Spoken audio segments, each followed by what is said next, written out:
This video is going to go over how to make a wax seal or badge look, just like you see right here. It's really easy to do, and you can do it in a couple minutes or less, at least to get the basic outline going before you start adding type and stuff like that. So the very first thing I'm going to do is select the ellipse tool right here from the toolbar. And then I'm holding Alt and Shift at the same time, so it just draws the circle out from the point where I click. And I get my base circle going there. Right now my weight of stroke is 5 point, but that's not really important.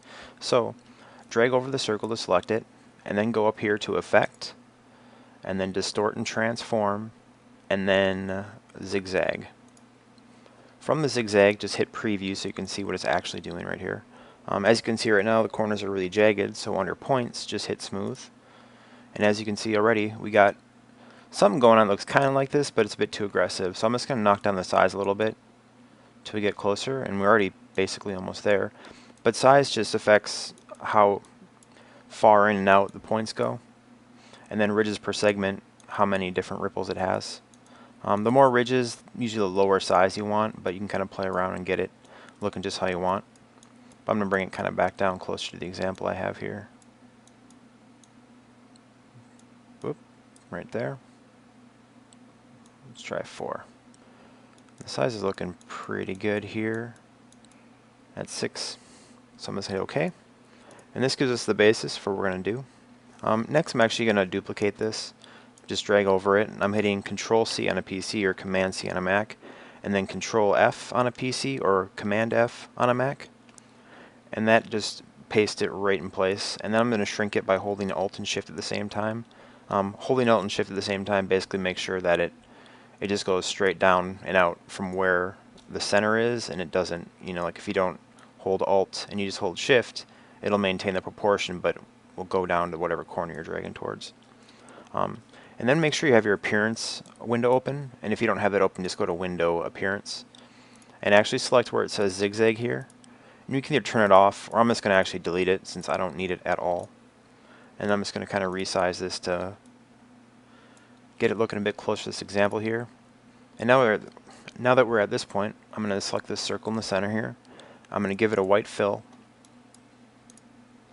And I'm actually going to remove the stroke. I'm just hitting stroke right here, then this X or slash, actually, this is none.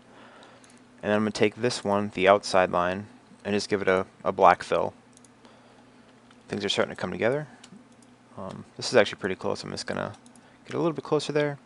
And then once again, I'm going to hit Control C on a PC or Command C on a Mac, then Control F or Command F, and kind of shrink this down a little bit and change it, the fill, from white to black.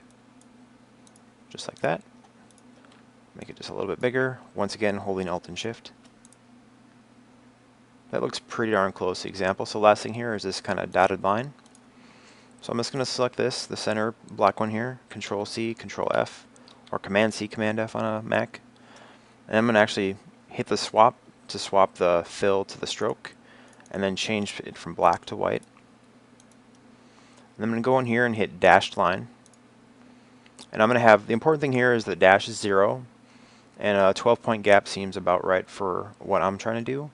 And then I'm just going to go here to weight and move up points until I can actually see what's going on. You can see right now it's kind of making some funky looking lines.